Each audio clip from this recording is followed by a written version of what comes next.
सिवा मुखा सर दिन हुए पाण पको थे या के पको के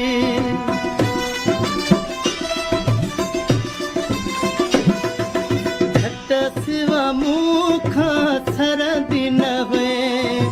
पाण पको थे या के पको के जुदायूं है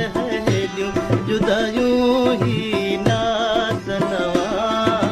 जेठो बेआही वरी चवी थो वञा मस मस सोना मुझे मस मस सोना मुझे घर आयो जेठो